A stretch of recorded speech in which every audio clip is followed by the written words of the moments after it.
Math GK trick एके में आपका स्वागत है। मैं हूं एक कुमार। रीजनिंग संबंधित सवाल।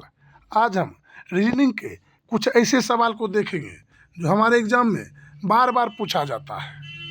यदि आप ग्रुप डी की तैयारी बहुत दिनों से कर रहे हैं लेकिन आपको सफलता नहीं मिला है तो इस वीडियो को अंत तक देखें, क्योंकि आज हम इस वीडियो के माध्यम से कुछ ऐसे सवाल को लेके आए हैं जो 2025 में हर एक सवाल इसी टाइप का रीजनिंग से पूछा गया है और अच्छे अच्छे छात्र ऐसे सवाल को छोड़ के चले आते हैं। तो आज हम वैसे ही सवाल को लेके आपके सामने आए हैं। यदि आप ग्रुप डी, एनटीपीसी या किसी भी एग्जाम की तैयारी कर रहे हैं तो आज इस वीडियो को अंत तक देखें, क्योंकि यह वीडियो आपके लिए वीवीआई होने वाला है। तो देखते हैं आज का पहला सवाल। यदि आप हमारे चैनल पे नए हैं, हमारे चैनल को अभी तक सब्सक्राइब नहीं किए हैं, तो सबसे पहले आप हमारे चैनल को सब्सक्राइब कर दें एवं हमारे वीडियो को लाइक कर दें।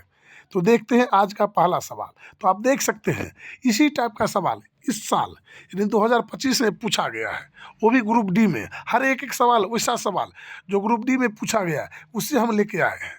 तो देखते हैं आज का पहला सवाल। तो हमारा पहला सवाल, निम्नलिखित विकल्पों में से संबंधित संख्या का चयन कीजिए। तो इन विकल्पों में से हमें संबंधित संख्या को चयन करना है। तो सबसे पहले यहाँ पर देखिए 13 दिया गया है और 13 का संबंध यहाँ पर 16 से किया गया है। 13 और 13 का संबंध 16 से है। ठीक उसी प्रकार 27 का हमें संबंध बनाना है। तो सबसे पहले ऐसे सवाल हम देखेंगे जो 13 में आखिर क्या किया गया है जो 16 आ गया है। तो 13 में हम यहाँ पर हम कितना जोड़ देंगे या घटा देंगे जो हमारा 16 आ जाएगा। तो 3 यदि हम प्लस करते हैं तो हमें 16 प्राप्त होता है। तो उसी प्रकार 27 में यदि हम 3 प्लस करेंगे, क्योंकि जैसे हम यहाँ प्लस किए हैं ठीक वैसे हमें यहाँ प्लस करना पड़ेगा। तो 27 में 3 हम प्लस करते हैं तो हमारा 30 आता है। लेकिन हमारे ऑप्शन में 30 कहीं नहीं है। यहाँ 31 है लेकिन 30 नहीं है। तो यहाँ पर ये तो हमारा लॉजिक जो है फेल कर जाएगा। हम दूसरा लॉजिक लगाए, क्योंकि ऐसे सवाल में कोई ट्रिक आपको नहीं मिलेगा, क्योंकि अपने दिमाग से ही लॉजिक लगाना पड़ेगा। तो देखते हैं दूसरा लॉजिक लगाकर। तो सबसे पहले हम यहाँ पर देखते हैं 13 है। 13 यानी 3 और 4 1, 3 और 1 दोनों को यदि हम जोड़ देंगे तो कितना हो जाएगा आपका 4 हो जाएगा। कितना हो जाएगा 4 हो जाएगा। इस 3 को जोड़ लेंगे और 1 को जोड़ लेंगे और इसको स्क्वायर कर देंगे तो कितना हो जाएगा आपका 16 हो जाएगा। तो यहाँ पर 16 हमें प्राप्त हो गया। यहाँ पर 16 प्राप्त हो गया। ठीक इस प्रकार यहाँ पर हम 7 और 2 लेंगे। 2 और प्लस 7 कितना हो जाएगा। 2 और 7 जोड़ेंगे तो हमारा 9 हो जाएगा। 9 और 9 का स्क्वायर कर लेंगे तो 9 9 81। जैसे हम यहाँ स्क्वायर किए हैं ठीक यहाँ भी हम एक स्क्वायर कर लेंगे तो आपका हो जाएगा 81। तो इस सवाल का सही उत्तर यदि 81 है तो ये आपका सही उत्तर हो जाएगा। तो आपका सही उत्तर हो जाएगा बी। बी जो है आपका सही उत्तर हो जाएगा। तो नेक्स्ट सवाल की ओर चलते हैं। तो नेक्स्ट आपका अगला सवाल, नीचे दी गई श्रृंखला श्रेणी में अगली संख्या ज्ञात करें। तो यहाँ पर हमें अगली संख्या ज्ञात करने के लिए बोला गया है। तो यहाँ पर हमें अगली संख्या निकालना है। तो अगली संख्या यहाँ खाली स्थान जो है यहाँ पर हमें अगली संख्या ज्ञात करना है। तो यहाँ पर देखिए 13 को 17 लिख दिया गया। फिर 17 के बाद 25 है, 32 है और 37 है। तो हम देखेंगे 13 में आखिर कितना प्लस या माइनस किया गया है जो 17 हो गया है। तो 13 में यदि हम 4 प्लस कर लेंगे, 4 प्लस कर देंगे तो यहाँ पर 17 हो जाएगा। फिर 17 में हम 8 प्लस करेंगे तो हमारा 25 हो जाएगा। फिर हम यहाँ पर देखिए 25 में हम 7 प्लस करेंगे तो 32 हो जाएगा। और यहाँ पर 32 में हम फिर से यहाँ पर 5 प्लस करते हैं तो 37 हो जाता है। तो कुल मिला के देखा जाए तो कहीं 4 प्लस है, कहीं 8 प्लस है, कहीं 7 प्लस है और कहीं 5 प्लस, कहीं ज़्यादा है और कहीं कम है। तो यहाँ पर हम कितना प्लस करेंगे जो हमारा सही माना आएगा। इस अनुकूल हमें समझ नहीं आ रहा है, इस अनुकूल आपको पता नहीं चला है तो आप क्या करेंगे। तो हम दूसरा लॉजिक लगाएं, क्योंकि एक जैसा यहाँ पर हमारा श्रृंखला नहीं बना है। तो दूसरा हम लॉजिक से इसे हम हल करेंगे। तो देखते हैं दूसरा लॉजिक कैसे होगा। तो सबसे पहले यहाँ पर हम 3 है, 1 और 3 13 है। 13 में हम क्या करेंगे दोनों अंक को जोड़ लेंगे तो कितना हो जाएगा 3 और 1 क्या हो जाएगा 4 हो जाएगा। कितना हो जाएगा 4 हो जाएगा। हम 13 में 4 जोड़ दिए तो कितना हो गया आपका 17 हो गया। 13 में 4 जोड़ दिए, यही अंक को हम जोड़ दिए। फिर देखिए यहाँ पर 17 है, 17 नहीं 7 और 1 है तो 7 और 1 कितना हो जाएगा आपका 8 हो जाएगा। तो 17 में यदि हम 8 जोड़ लेंगे तो कितना हो जाएगा, 25 हो जाएगा। तो यहाँ पर 25 हो गया। फिर 25 में देखिए 5 और 2 है, यानी 7 है। 7 को जोड़ देंगे तो कितना हो जाएगा, यहाँ पर 32 हो जाएगा। यहाँ पर 32 हो जाएगा। फिर 32 में 3 और 2 है, 3 और 2 है, तो दोनों को हम जोड़ेंगे तो कितना हो जाएगा, 5 हो जाएगा। 3 और 2 को जोड़ेंगे तो कितना हो जाएगा, 5 हो जाएगा। इस 32 में हम फिर यही 5 को जोड़ लेंगे, वही अंक को हम उसी में जोड़ेंगे, तो 32 5 37 हो गया। और 37 देखिए 7 और 3 है, यानी कुल मिला के दोनों को जोड़ेंगे तो कितना हो जाएगा, तो 10 हो जाएगा। तो 37 में हम 10 जोड़ लेंगे तो कितना हो जाएगा, 47 हो जाएगा। और 47 आपके ऑप्शन में है, तो आपका ऑप्शन हो जाएगा यहाँ पर डी। डी जो है इस सवाल का सही उत्तर हो जाएगा। तो देखते हैं आज का तीसरा सवाल। निम्नलिखित विकल्पों में से असंगत विकल्प का चयन करें। तो यहाँ पर 4 विकल्प दिया गया है और इससे हमें असंगत विकल्प का चयन करना है। तो यहाँ पर 8, 4 और 1, तो यहाँ पर हम क्या करेंगे, इस सवाल में सबसे पहले हम जोड़ेंगे या कर्म देखेंगे। ABCD रहेगा तो हम कर्म देखेंगे, और 4, 5, 6 या 1, 2 अंक रहेगा तो हम जोड़ देंगे। तो 8, 4, 12, 1, 13, इसे जब हम जोड़ते हैं कितना होता है, 13 होता है। तो हमारा 13 हो गया। फिर 4, 4, 8 और 1, 9, 9 हो गया। फिर 6, 5, 11, 12, 13, तो यहाँ पर हमारा 9 हो जाएगा। फिर यहाँ पर देखिए 6, 5, 11, 12, 13, तो यहाँ पर भी 13 आपका हो जाएगा।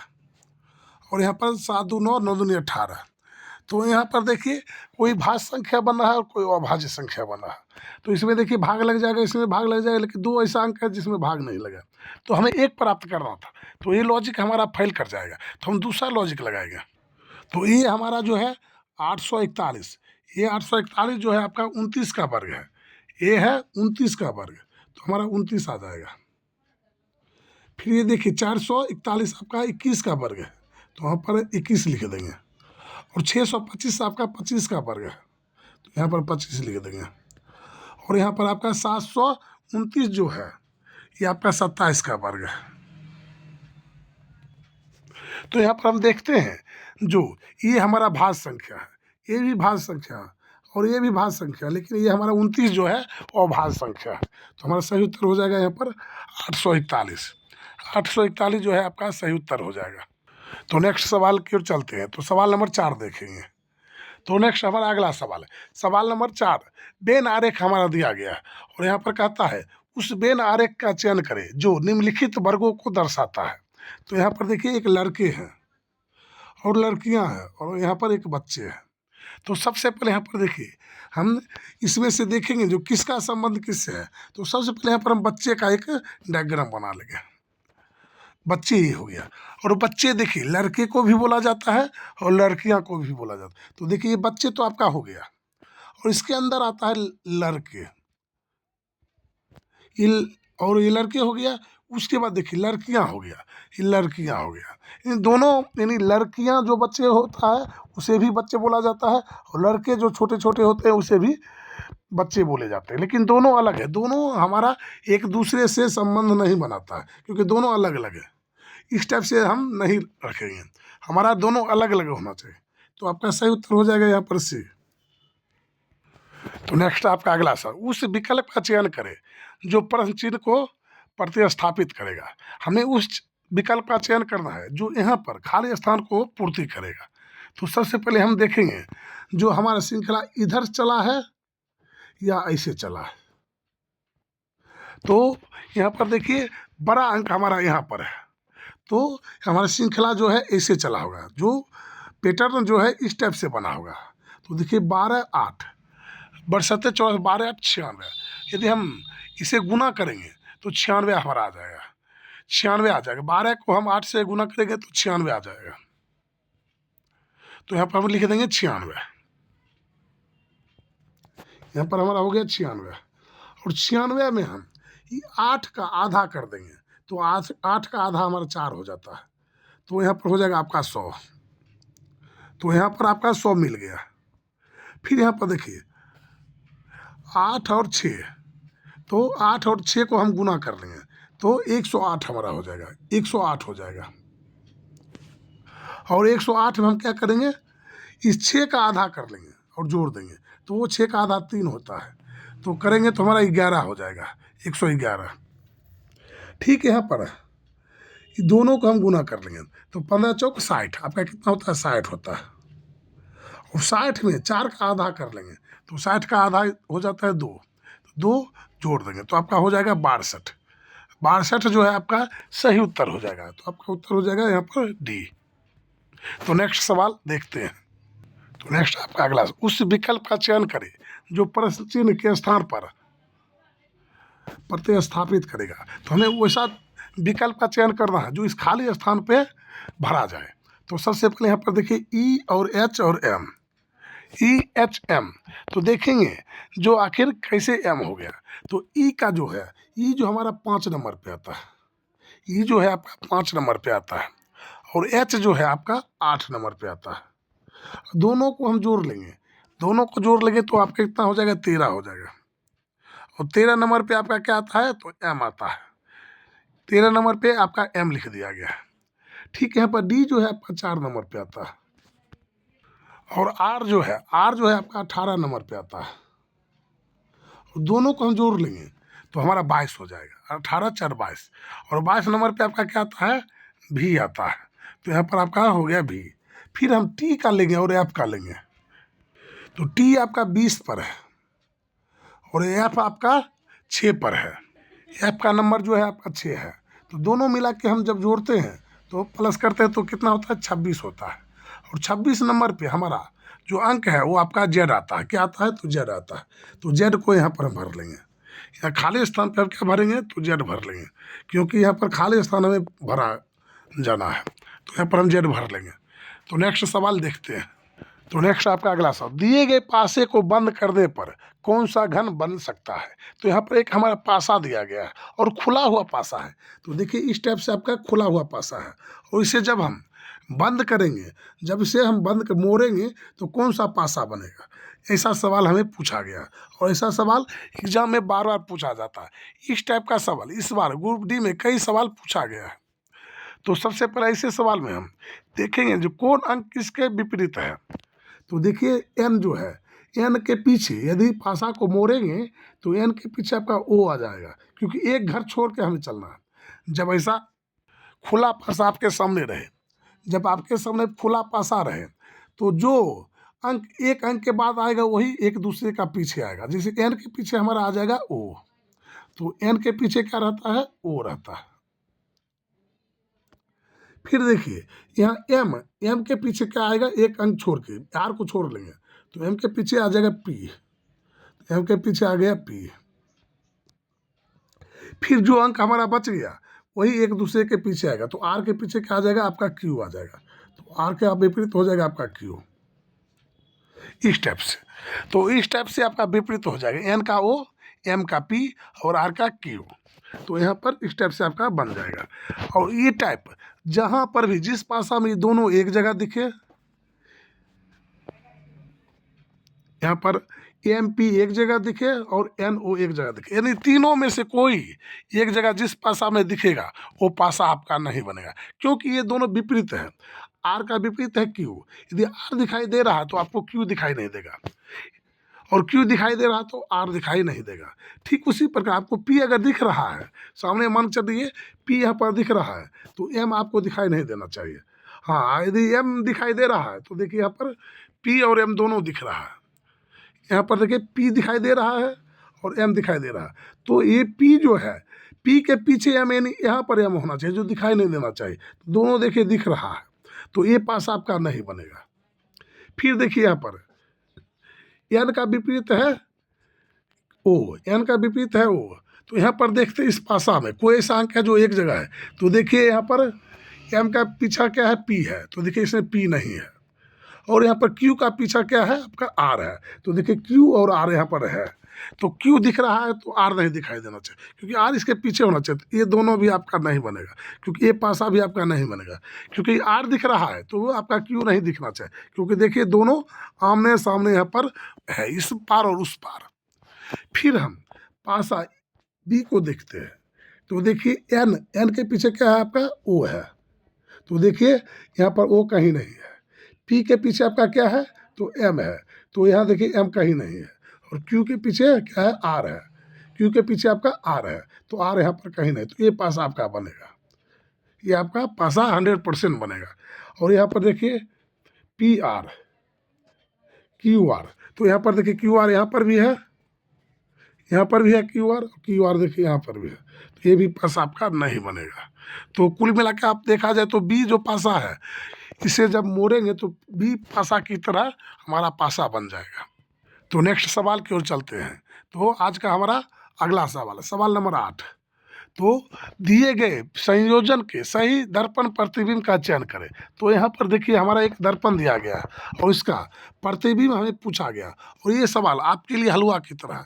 आप जो भी हमारे इस वीडियो को देखते होंगे, हर एक बच्चा, चाहे छोटा सा बच्चा क्यों ना हो, इस सवाल को आसानी से हल कर लेंगे। तो यह दर्पण प्रतिबिंब है। तो यदि हमारा वीडियो पसंद आ रहा है तो हमारे इस वीडियो को लाइक कर दें एवं हमारे इस चैनल को सब्सक्राइब कर लें, ताकि हमारा हर एक वीडियो सबसे पहले आप तक पहुंचे। तो यहाँ पर हम देखेंगे जो F जो है, जो जब दर्पण में देखेंगे इस टाइप का सवाल, तो जो हमारा अंक इधर है वो हमारा अंक इधर आ जाएगा, और जो हमारा इधर है वो इधर आ जाएगा। तो देखिए F शुरू से है तो F अंतिम से आ जाएगा, और F देखिए ऐसे है घुमा हुआ, F हमारा ऐसे घूम जाएगा, उल्टा घूम जाएगा। तो देखते हैं F उल्टा कहाँ कहाँ है। तो देखिए एक यहाँ पर नहीं है और एक यहाँ पर नहीं है, एक यहाँ पर है और एक यहाँ पर है। उसके बाद O है, O ज्यों का त्यों रहेगा हमारा, O ज्यों का त्यों रहेगा। फिर R देखिए R उल्टा हो जाएगा। तो देखिए R देखिए यहाँ पर भी है और R यहाँ पर भी है, यानी R आपका इस टाइप से बन जाएगा। फिर उसके बाद M जो है, M भी आपका उल्टा हो जाएगा। तो देखिए M यहाँ पर भी है और यहाँ पर भी है। U देखिए उल्टा है, यहाँ पर भी उल्टा है, यहाँ पर भी उल्टा है। फिर L देखिए आपका यहाँ पर भी, यहाँ पर भी है। कुल मिला के हमारा ये भी एक जैसा बना है और ये भी एक जैसा बना है, दोनों एक जैसा हमारा बना हुआ है, लेकिन उल्टा किया गया है। तो आखिर इसमें दोनों में से हमारा सही उत्तर क्या है? तो देखिए इसमें बड़ा O है, O जो है वो है बड़ा है, और यहाँ पर देखिए छोटा O कर दिया गया है। तो ये हमारा गलत हो जाएगा, ये गलत हो गया, B गलत हो गया और ये गलत हो गया। तो आपका सही हो जाएगा यहाँ पर C। और यहाँ पर देखिए O जो है बड़ा है और यहाँ O छोटा को रख दिया गया है। छोटा जो है छोटे रहेगा और बड़ा जो है बड़ा रहेगा दर्पण में। दर्पण में देखने के बाद हमें छोटा बड़ा महसूस नहीं होगा। तो हमारा सही उत्तर यहाँ पर हो गया C। तो देखते हैं नेक्स्ट सवाल। निम्नलिखित श्रृंखला को कौन सा विकल्प पूर्ण करेगा? तो इस श्रृंखला को कौन सा विकल्प पूर्ण करेगा? तो इस टाइप का सवाल भी बार बार पूछा जाता है, यानी एक एग्जाम में 2-3 सवाल इस टाइप को देखने को मिलता है। तो यहाँ पर इस श्रृंखला को पूरा करने के लिए कौन सा विकल्प सही होगा? जब इस टाइप का सवाल आपके सामने आए तो घबराना नहीं है और आसानी से बनाना है। तो देखिए सबसे पहले हमें कोई अंक को भरना है। तो देखिए मान चलिए यहाँ पर हमें भरना है, तो यहाँ पर भरेंगे M के बाद, M के बाद देखेंगे खाली स्थान छोटा हुआ, तो M के बाद हम देखेंगे क्या है। तो M के बाद देखिए आपका यहाँ पर N है, तो यहाँ पर हम N को रख लेंगे। M के बाद क्या है? N है, तो हम N को रख लेंगे, N। उसके बाद देखिए N के बाद यहाँ पर खाली स्थान है, तो N के बाद क्या है? W है। देखिए यहाँ पर N के बाद W है, तो यहाँ पर हम W को रख लेंगे। उसके बाद M के पहले यहाँ पर खाली स्थान है, तो M के पहले क्या है? W है। M के पहले क्या है? W है। M के पहले देखिए यहाँ पर भी आपका W है, तो यहाँ पर W रख लेंगे। उसके बाद फिर हम देखेंगे N के पहले, यहाँ पर N के पहले है आपका, तो N के पहले क्या है? तो यहाँ पर देखिए M है, तो यहाँ पर M रख लेंगे। M W और N आपका इस टाइप से बन जाएगा। तो MWWN आपका जो ऑप्शन है, जो B है, जो राइट आंसर हो जाएगा। इन इस टाइप को हम ऐसे ही बनाएंगे। जब भी आपके सामने इस टाइप का सवाल आए तो लगभग आपका इसी टाइप का सवाल बनेगा। तो देखते हैं अगला सवाल। तो नेक्स्ट हमारा अगला सवाल, A का अर्थ घटाओ तथा B का अर्थ भाग, C का अर्थ गुना और D का अर्थ जोड़ हो तो समीकरण का मान क्या होगा? तो यहाँ कहता है जो A का अर्थ क्या है? आपका घटाव है, तो जहाँ A होगा वहाँ हम घटा का चिन्ह दे देंगे। तो देखिए यहाँ पर A है तो घटा का चिन्ह दे दिया। B का अर्थ आपका भाग है, तो B जहाँ रहेगा वहाँ हम भाग का चिन्ह दे देंगे। तो देखिए भाग का चिन्ह। और C का अर्थ आपका गुना है, तो C जहाँ रहेगा वहाँ गुना का चिन्ह दे देंगे। और D का अर्थ आपका जोड़ है, तो यहाँ पर जोड़ का निशान दे देंगे। तो सबसे पहले हम ऐसे सवाल भाग का क्रिया करेंगे। तो 16×5 = 80, 8 माइनस यहाँ 5 बार हमारा कट गया, 5, 8 - 5 गुना 90। और यहाँ पर आपका हो जाएगा जोड़ 21। फिर हमारा यहाँ पर आएगा 8 माइनस 9 पचे 45, 420। यहाँ पर हो जाएगा 2, तो यहाँ पर 8 अब माइनस 422, 422 दोनों को जोड़ लेंगे तो फिर यहाँ पर 422 में हम 8 माइनस करेंगे तो आपका हो जाएगा 416, 420, 2 22 यानी 14। तो हमारा गुना करने में 2 जगह गलत हो गई। तो यहाँ पर देखिए 21 है आपका, यहाँ पर 21 है तो यहाँ 21 है, तो यहाँ पर 21 कर देंगे और 9 पचे 45, 45 यानी 450 हमारा हो रहा है, 450 हो रहा है। तो यहाँ पर 450 आपका हो जाएगा, 450। तो यहाँ पर आपका 21 इसमें हम जोड़ लेंगे तो 450 में 21 जोड़ेंगे तो आपका कितना हो जाएगा। तो यहाँ पर 450 हमारा है, 450 जो है आपका, तो 450 हम क्या कर लेंगे, 450 में हम ये प्लस में है और यहाँ पर 21 प्लस में है, दोनों को जोड़ लेंगे, 21 और 8 को प्लस कर लेंगे तो यहाँ पर हो जाएगा 29 हो जाएगा, और 450 में हम 29 को माइनस कर लेंगे तो आपका हो जाएगा 421, यानी माइनस 421 आपका आंसर हो जाएगा। क्या करेंगे, हम दोनों को प्लस कर लेंगे, 21 और 8 को, तो हमारा 21 8 29 हो जाएगा, और 21 8 29 हम माइनस 450 में घटा लेंगे तो आपका 421 जो है आंसर हो जाएगा। तो आंसर आपका हो जाएगा डी। तो चलते हैं आज का अगला सवाल, तो सवाल नंबर 11 को देखेंगे। तो नेक्स्ट हमारा अगला सवाल है जो ब्लड रिलेशंस है। धीरज संतोष का इकलौता पुत्र है और संतोष मेरी माँ की इकलौती पुत्री है, मेरी माँ का धीरज से क्या संबंध है। तो यहाँ पर सवाल कहता है धीरज संतोष का एकमात्र पुत्र है, इकलौता यानी एकमात्र पुत्र। तो यहाँ पर देखिए सबसे पहले हम क्या करेंगे, संतोष और धीरज का यहाँ पर संबंध लेंगे। तो देखिए धीरज जो है संतोष का एकमात्र पुत्र है, तो सबसे पहले यहाँ पर हम संतोष लिखेंगे। संतोष का एकमात्र पुत्र कौन है, तो धीरज है। तो पुत्र पुत्री को हमेशा हम नीचे रखेंगे, तो यहाँ पर नीचे हम धीरज रख देंगे।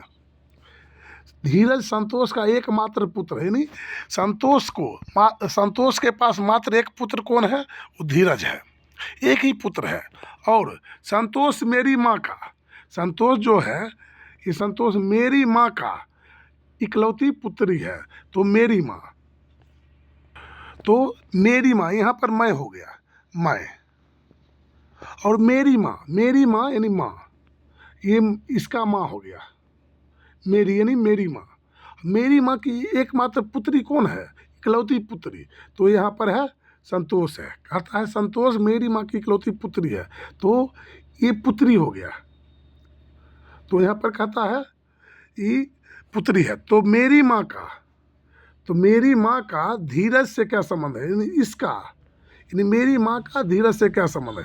तो देखिए यहाँ पर ये माँ हो गया और ये बेटी हो गया, और बेटी का जो ये बेटा है क्या हो जाएगा, यहाँ पर नाती हो जाएगा, नाती या नतनी हो जाएगा। तो यहाँ पर धीरज है तो यहाँ पर नाती हो जाएगा, तो इसका इससे संबंध पूछा गया है, तो ये कौन लग जाएगा, तो नानी लग जाएगा, नानी का संबंध है। यहाँ पर क्या संबंध है, तो नानी का संबंध है। तो आपका ऑप्शन हो जाएगा यहाँ पर सी जो है आपका सही उत्तर हो जाएगा। तो आज के लिए बस इतना ही। यदि हमारा वीडियो पसंद आया है, यदि आप हमारे वीडियो के माध्यम से कुछ सीखे हैं, तो हमारे इस वीडियो को लाइक कर दें एवं चैनल को सब्सक्राइब कर दें, ताकि हमारा हर एक वीडियो सबसे पहले आप तक पहुंचे। फिर मिलेंगे अगले वीडियो में, तब तक के लिए जय हिंद, जय भारत।